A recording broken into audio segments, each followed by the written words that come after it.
This happened just a few weeks ago. I'm Lila, and I moved to Oakwood after losing my job in the city. It seemed like a nice change. I thought a small town would be peaceful and inspirational. The streets were lined with trees, and the houses looked cozy. I found a modest rental that was once a family home. I was ready for a fresh start. On my second night, I heard tapping at my window. It was soft, but insistent. I got out of bed, my heart racing. I went to the window and saw my neighbor standing in my yard. He was looking into the trees, talking to someone I couldn't see. I felt a chill run down my spine. I shut the curtain and went back to bed, convincing myself I was just tired. The tapping didn't stop. It came every night.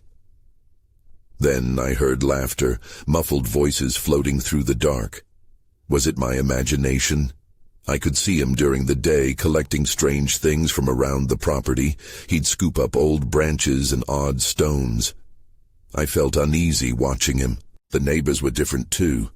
They often gathered in little clusters, whispering as I walked by. When I waved, they'd turn away quickly. I started feeling like a ghost in my own neighborhood, but I tried to push it aside. I didn't want to leave. I had already run too far. Then one night I was working late when I heard the tapping again. This time it was loud and frantic. I knew I had to look. When I reached the window, I froze. He was back, talking to the trees again. Shadows moved behind him. Were they just animals? I couldn't shake the feeling that something was wrong. He turned towards me and our eyes met. My heart dropped. His gaze felt like ice.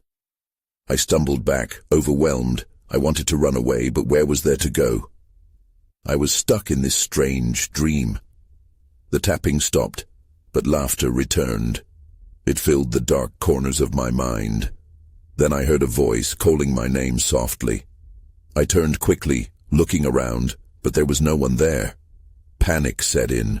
I wanted to scream, but I couldn't. That night, I heard a loud bang from the hallway. I jumped out of bed. My breath was quick, and I felt cold. I walked down the hall, the floor creaking with every step. I didn't know what I would find. When I reached the door, the sound stopped. I looked outside, and he was there again, standing still, staring right at me. The shadows enveloped him, and I felt trapped. I wanted to shout at him, ask what he wanted, but I stayed quiet, my heart racing. He raised an arm and pointed directly at my house. I didn't breathe. I couldn't move. Then he smiled, and it was wrong. It didn't reach his eyes. I stumbled back into the house and shut the door. I locked it tight. I stood there in the dark. I didn't feel safe anymore. Night after night it continued. His laughter, the whispers, the strange glances from my neighbors. I was trapped, and I could feel the weight pressing down on me. I decided I'd leave. At sunrise, I would pack my things, but as I turned to the window one last time, I heard him whisper my name again. The laughter echoed in my ears. I felt like the walls were closing in. It was time to go, but part of me felt I would never really escape. The next morning, I woke up with a sense of urgency. I was determined to leave Oakwood behind, but my mind raced. How could I pack my things with that looming presence outside? I quickly grabbed my phone and searched for nearby moving companies. It felt strange to be so frantic about leaving a place I'd only called home for a few weeks, but I needed to act fast. As I made my calls, the sunlight poured through my window, tempting me with its warmth. I tried to focus on my plans and block the fear out, but then I remembered the tapping, the laughter. My stomach twisted. What if I stayed? What if I never escaped the shadowy grip of that neighbor?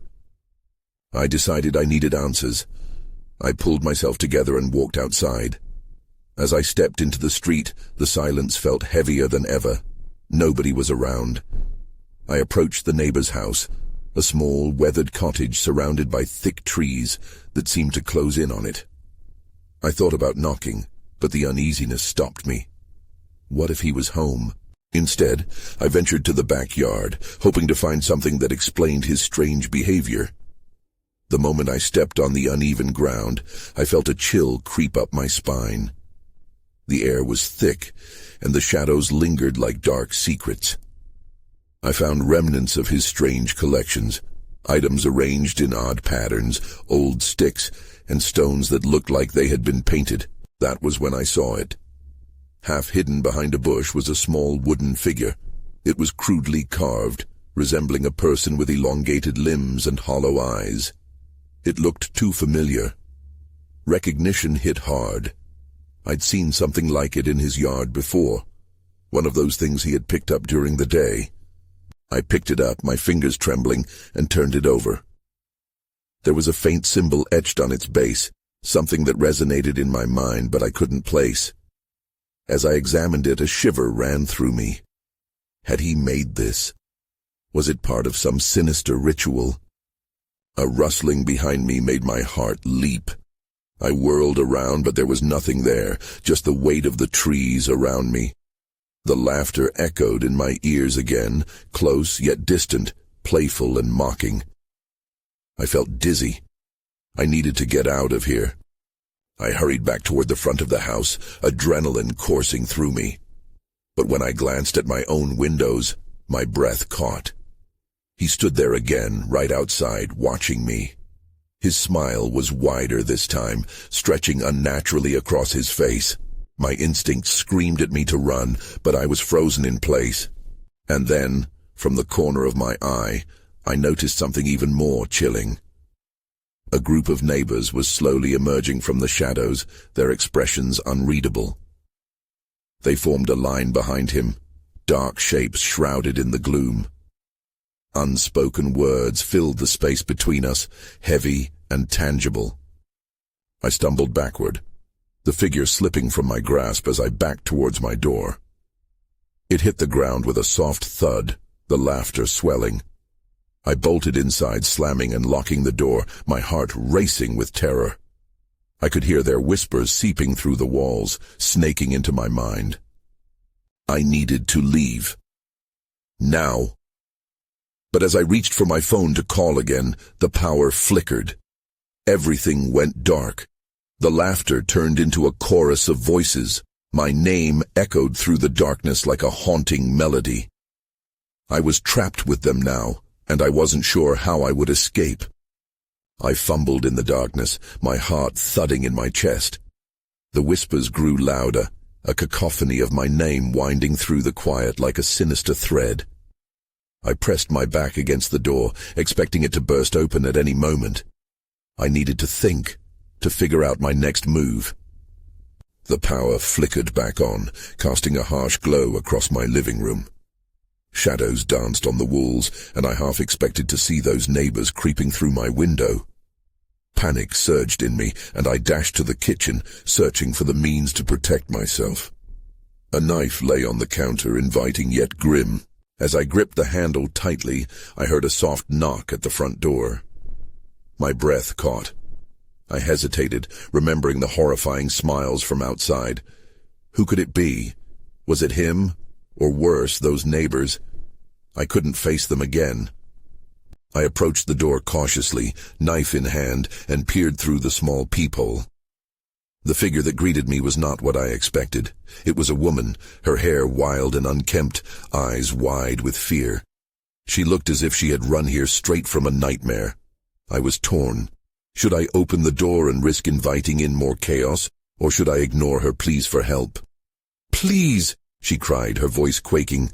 "They're coming for me. You have to let me in." Her desperation struck a chord. I unlocked the door and opened it just a crack. "Who are you? What do you mean they're coming?" "They're after me," she insisted, looking back into the shadows. "You don't know what they are. I thought I could stay hidden, but they always find you. It's too late for me, but you can still escape." I glanced outside, but saw nothing. I took a deep breath, trying to steady the pounding in my heart. "What do you mean? What are you talking about?" Her eyes darted around my room, and I sensed she felt their presence too. "The neighbor. It's all connected. They're part of something dark. It's a pact, and once you're in, there's no way out. You must leave now, before they come for you too." Her words ran through me like ice water. I nearly dropped the knife. Everything felt tangled, my strange neighbor, the figure I'd found, the laughter still echoing in my head. "Why do you know this?" I whispered. "They took everything from me," she said, voice trembling. "I saw what they do when you disobey. They want you to join them, to participate." A chill swept through me, and with it came anger. I wasn't going to let this happen.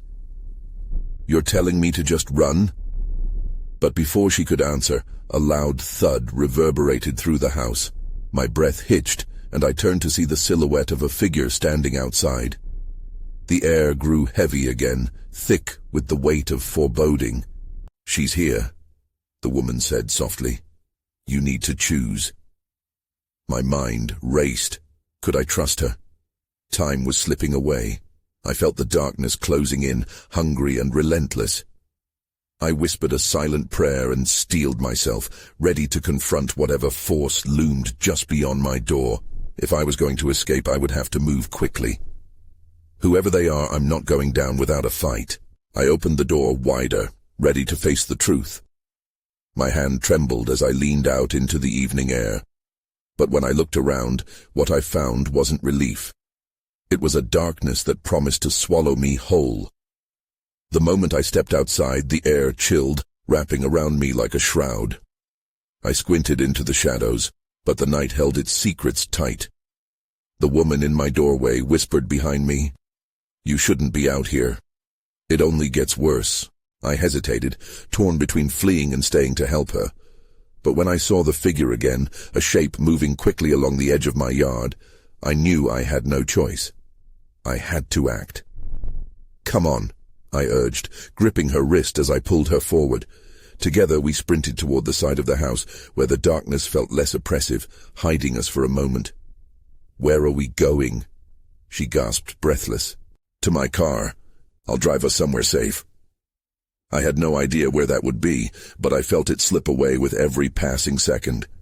As we rounded the corner, I sensed something shift in the air, an unsettling presence like a predator watching from the woods.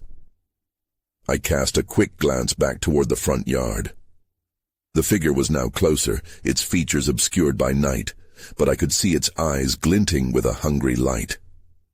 A jolt of fear shot through me. "Do you know who that is?" I asked, catching a glance of her face. Her expression was one of sheer terror. "The one who hunts," she whispered. "Once you've seen them, you can never escape." An urge to turn and flee filled me, but I had come too far to turn back. "We can't stop. Keep moving." We darted through the garden, making our way to my car. I fumbled with my keys, hands shaking as I tried to unlock the door. Just as we got inside, a blood-curdling scream split the night, sending a shockwave through me. I whipped my head around, but there was only silence afterward, an eerie void that felt unnatural.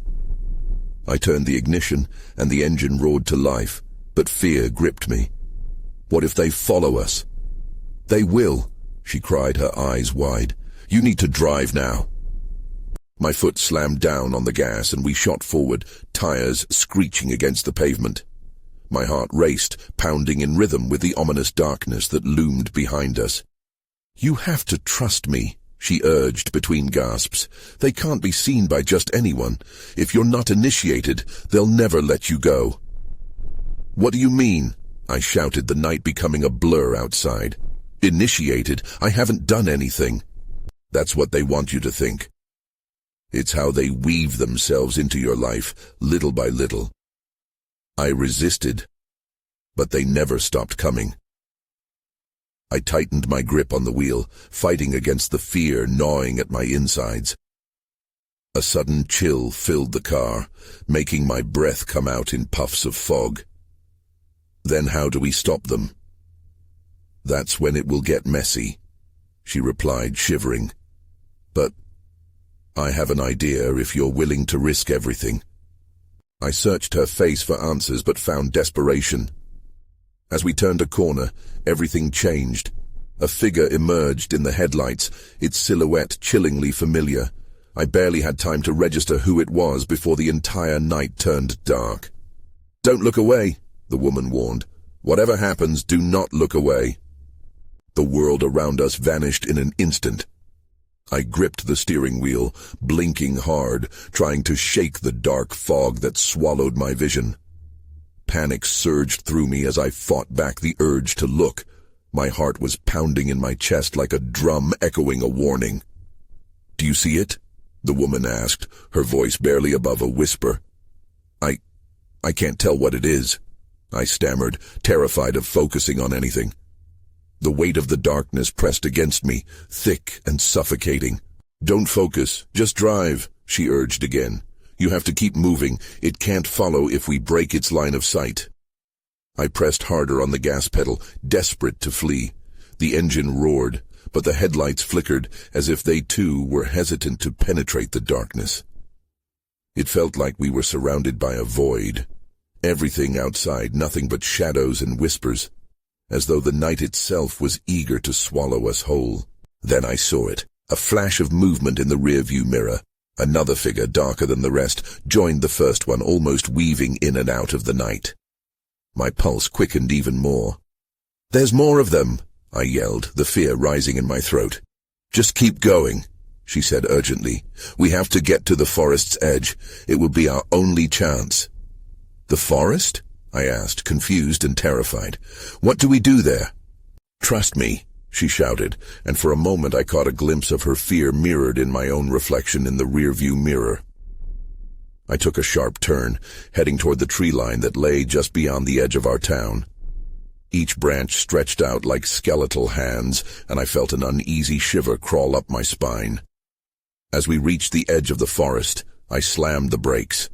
The car skidded to a stop, and silence roared back. I turned to her, desperate for clarity. "What now?" "The trees will hide our scent," she said, her breath quickening. "Remember, they're drawn to fear. If we can mask that, we might just slip past them."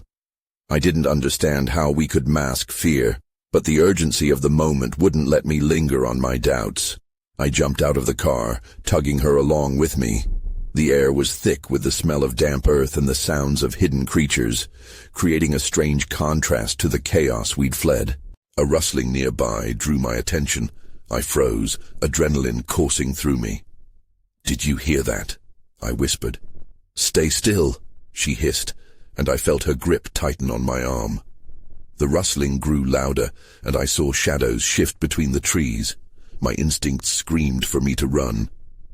"I don't want to die out here," I pleaded, my voice shaking. "Then don't give in," she insisted. "We need to walk quietly." So we moved, inching deeper into the forest. The oppressive darkness seemed to close in around us, branches creaking as if mocking our feeble attempts to hide. But as we stepped further in, the atmosphere changed, shifted like the wind. Then everything grew eerily still. That's when I felt it, a cold breath against my neck as if someone or something was leaning in closer. I turned slowly, dread curling in my stomach as I prepared to confront whatever shadow had found us. And then I saw it. It was a figure, dark and tall, standing just behind the trees. Its outline was blurred as if it was somehow part of the shadows themselves. I could barely make out its features, but what struck me most was its emptiness, a void where a face should have been. My stomach dropped, and I stumbled back a step. "What is that?" I gasped, unable to tear my gaze away. "It's one of them," she whispered, her voice trembling. "We have to keep moving."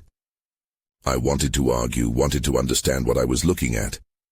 But more shadows began to drift into view, surrounding us like a gathering storm. The fear roared in my ears, drowning out everything else. "What do you mean it's one of them? We can't just—" "Run!" she shouted, pulling me back. We turned and bolted deeper into the trees, my heart racing as we crashed through the underbrush. Branches whipped against my face and ankles, but we didn't stop. We couldn't. The darkness behind us stirred, making soft, low noises that felt like pressing fingers against our backs. I heard it then, sharp cracking sounds echoing through the trees. Was it laughter? It was so quiet, yet full of malice. I looked over my shoulder, heart pounding, and saw shadows flickering through the trees like candle flames. They were gaining on us. Over there. She pointed off the path, and I followed her lead, desperate to escape. We veered into a small clearing where the moonlight barely pierced the canopy above. An ancient tree loomed in the center, its gnarled branches twisting menacingly. "Stop by the tree," she ordered. "Why?" I gasped, not even sure if I could keep running. "Just trust me." We pressed ourselves against the rough bark. The air felt impossibly thick, and I could hear the shadows closing in, their whispers turning into a low hum. I squeezed my eyes shut, trying to focus on anything but the fear clawing at my insides. "What are they?" I asked, my voice shaking. "I don't know exactly," she said, breathless. "I've never seen them so close before, but I think they are attracted to fear. And we're their prey." "I don't want to be prey." The panic slipped out before I could stop it. "Then you need to fight it." She grabbed my shoulders, her grip firm.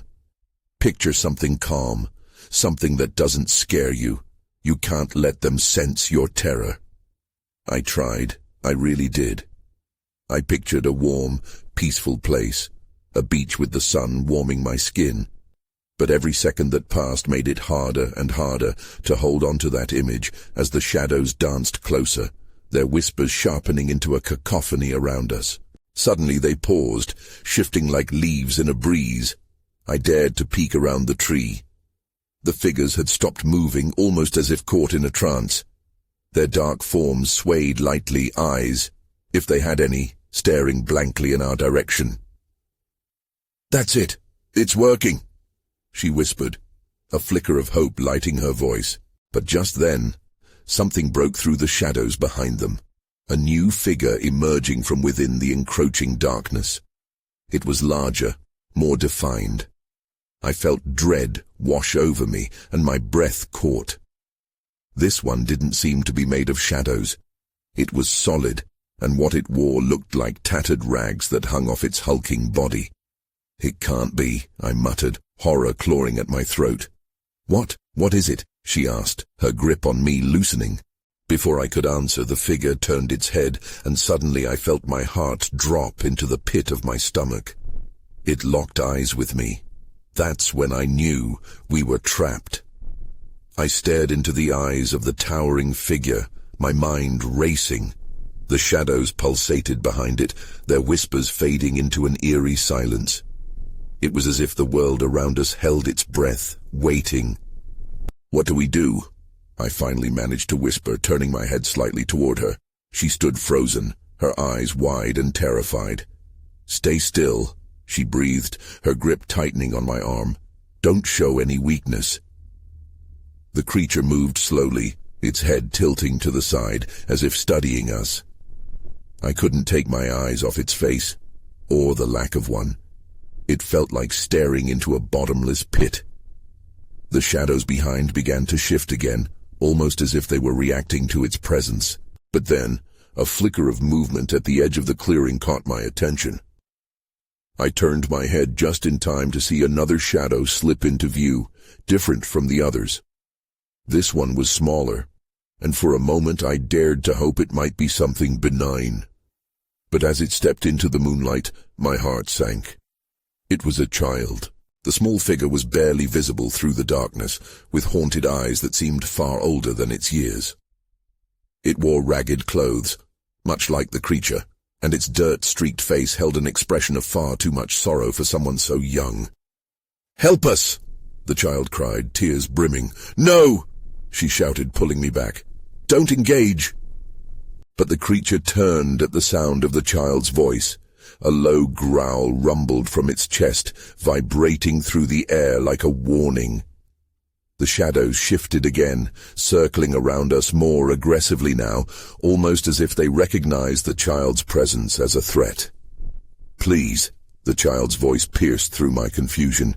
"They'll take you if you don't help." My heart raced. I wanted to reach out, to rescue the child, but something deep inside advised me against it. "What do you mean, take us?" I dared to ask, my voice shaking. "The shadows," the child said, urgency rising in its tone. "They're hungry. They want fear, and they'll take it from you if you let them." "No," she shouted, panic lacing her voice. "They're trying to trick us. Stay here." The figure loomed closer, taking a step toward us.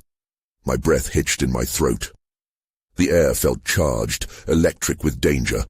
I could feel the shadows clawing at the edges of my sanity, pulling at my will to stand firm. "Fight it," she urged again, her voice strained. I could see her fear morphing into determination. Think of something peaceful. But I was losing control. All I could picture was the child standing there, seeming so alone and desperate. I felt a wave of helplessness wash over me. Then something unexpected happened. The shadows stilled. The figure paused, its attention drawn to the child now standing defiantly before it. The child stretched out its arms, as if challenging the creature to come closer. "Help us defeat them," the child shouted. Just then, the shadows lunged forward, a mishmash of darkness and rage focusing on the child.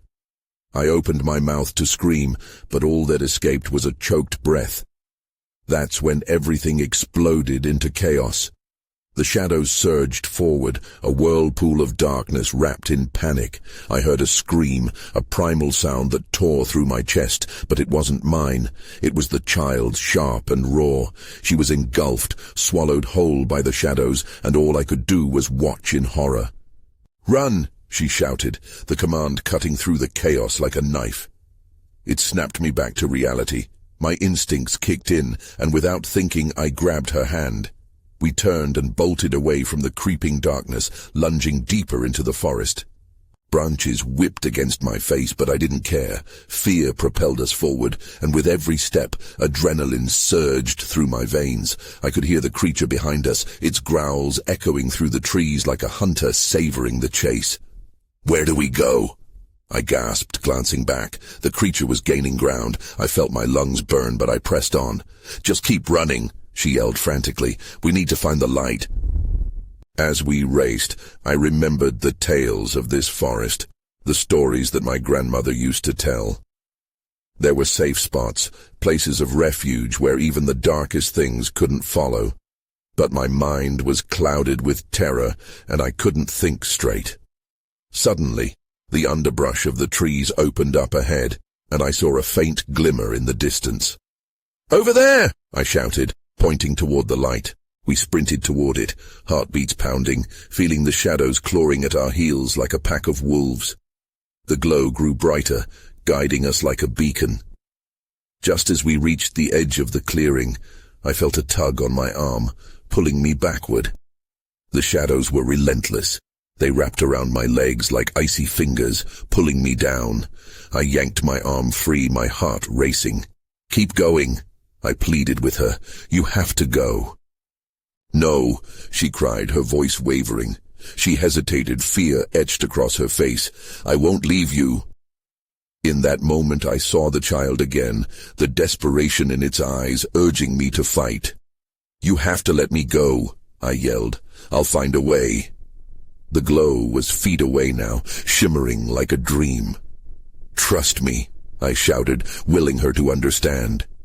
Tears streamed down her face, but finally she nodded. With one last look, she turned and dashed into the light, leaving me behind. I was alone now, face to face with the creature and the billowing shadows that shifted like smoke.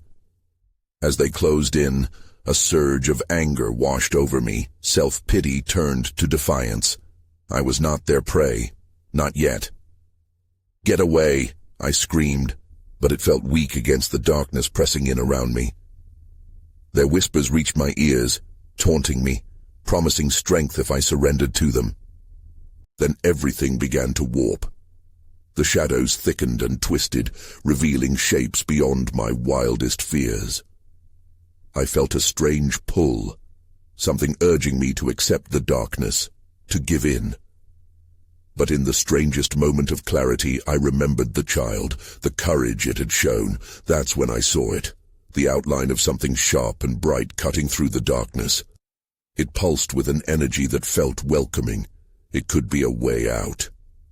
With renewed resolve, I lunged toward the light, pushing against the shadows with all my might, if I could just reach it.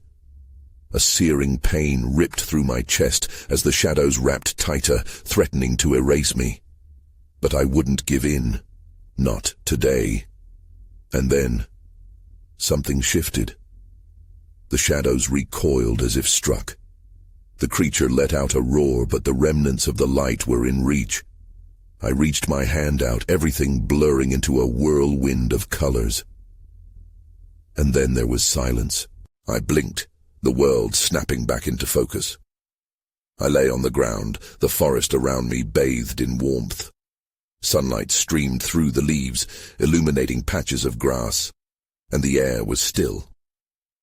I sat up slowly, the remnants of the darkness dissipating like smoke. "Is this?"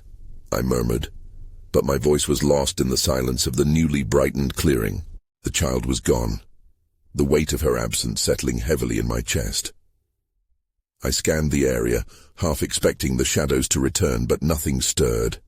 I stood up, brushing dirt from my clothes, trying to piece together what had just happened. I needed to find her. With trembling legs, I stepped forward, trying to remember the direction we had come from. "Hello?" I called, but there was no response. An eerie stillness enveloped everything, pressing in on me. As I walked deeper into the clearing, I noticed strange markings on the trees, symbols carved into the bark, swirling lines that pulsed faintly in the warm sunlight. I approached one, tracing my fingers over the grooves. They felt alive under my touch. I knew my grandmother had spoken about magic connected to the woods, but I had always thought it folklore. What if it was real? How had I ended up here? And more importantly, where was the girl? I started to explore, the shadows of doubt creeping in. For all I knew, I might have run farther into danger. I picked a direction and walked, attempting to quell my growing panic. Each step felt heavy, echoing in the silence. Then, amidst the trees, I caught sight of movement, something flickering just beyond the bushes. My heart raced. I wasn't alone. "Hello?" I called again, stepping carefully toward the figure. My thoughts raced. Was it the child? Back from the darkness? When I pushed through the leaves, there she stood. But something was off. Her eyes were wide, reflecting fear, but also something darker, a shadow that flickered in her gaze. "Are you all right?" I asked, but it came out more like a whisper. The sunlight behind her seemed to dim, as if the shadows were curling at her feet, clinging to her, whispering secrets. "Get away from her!" a voice barked from behind me. I spun around to face a tall woman, her silhouette stark against the brightness. Her features were sharp, her hair wild like tangled vines. She radiated an aura of control, a predator in the forest. "She's mine," the woman said, eyeing the child with an intensity that felt suffocating. "You shouldn't have come here." "Who are you?" I demanded, stepping protectively in front of the girl. I felt the shadows begin to shift again, gathering unseen tendrils reaching out toward us. The woman smiled, but it didn't reach her eyes. "I make deals with the darker energies of this place," she said smoothly, "and I intend to keep what's been promised to me." I didn't know what she meant, but the way she looked at the child made my blood run cold. "You need to leave her alone," I urged. "Oh, sweet child," she said mockingly, "you're far too late for that." Before I could react, the shadows surged around us, rising up from beneath the ground, and the forest darkened in an instant. I felt the child grab my hand tightly, and just like that, I realized the true depth of the horror I was facing. Then everything went dark. I woke up gasping, the echo of shadows still clinging to my mind. I was back in the forest, but everything felt different. The air was lighter, sunlight filtered through leaves like a warm embrace. I blinked a few times, trying to remember what had just happened. The child. Where was she? My heart raced, a panic rising within me as I scrambled to my feet. I twisted around, scanning the clearing. There was no sign of the woman or her shadowy whispers, just stillness and sunlight playing tricks through the trees. "Hello?" I called, my voice shaky. It felt wrong to break the silence, but I had to know if the child was unharmed. My heart sank when I saw it. An outline against the light, just beyond the thicket. I rushed toward it, my pulse quickening. As I broke through the underbrush, I found her standing still, gaze lost in the distance. "Are you okay?" I asked, stepping closer. She turned, and the moment I saw her eyes, a chill shot through me. They had a flicker of darkness I hadn't noticed before. She began, but her voice trailed into a whisper as she looked away, lost in thought. I felt unease wash over me. What did she want? A million questions crashed together in my mind. We were so close, I thought we had a chance. The girl didn't respond. Instead, her eyes darted across the clearing, as if searching for something unseen. I felt a swirling uncertainty, and suddenly I wasn't sure if I could trust my own senses anymore. "Are you with them now?" I asked softly, the words tasting like ash in my mouth.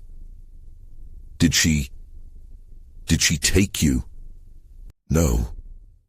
Her expression was unreadable, a mask that hid too much. "But it's too late for us. They are always watching, Lila." Her voice was firm, carrying an unsettling calmness, as if she had succumbed to an unsettling truth. The shadows around the clearing started to shift, creeping toward us like fingers stretching from the darkness. I felt the chill settling back into my bones, the memories of the woman's promise still fresh in my mind. "What do you mean, too late?" I whispered, fear cranking up my pulse. "We escaped, didn't we?" But as I looked at her, I recalled the stories from my childhood, the ones I had so easily dismissed about the woods, the deals that could be struck, the energies that consumed the lost. "It's never over," she said, voice trembling. "They can reach you no matter where you go. We ran, but they linger on the edge. The pact is deep.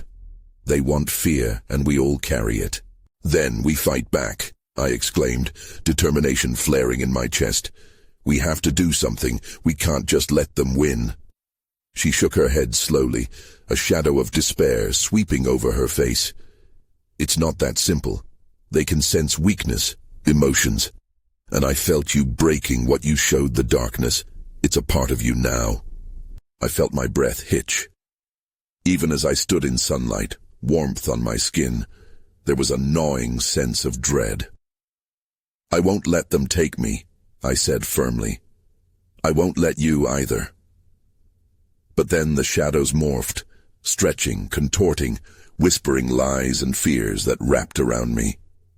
The forest felt alive, vibrating with energy I couldn't understand. I could almost hear her voice echoing, the promise she made as shadows shifted just beyond our sight, teasing and taunting. In that moment, fear wrapped around my heart like a vice. I flicked my gaze away from the girl to the trees, the looming shapes blending into a dark carpet. I could feel the darkness watching us, waiting for a hint of vulnerability, a crack in our resolve. "Lila," her voice broke into my thoughts, urgent but steady. "You can leave, you must. Don't trust me. Don't trust them.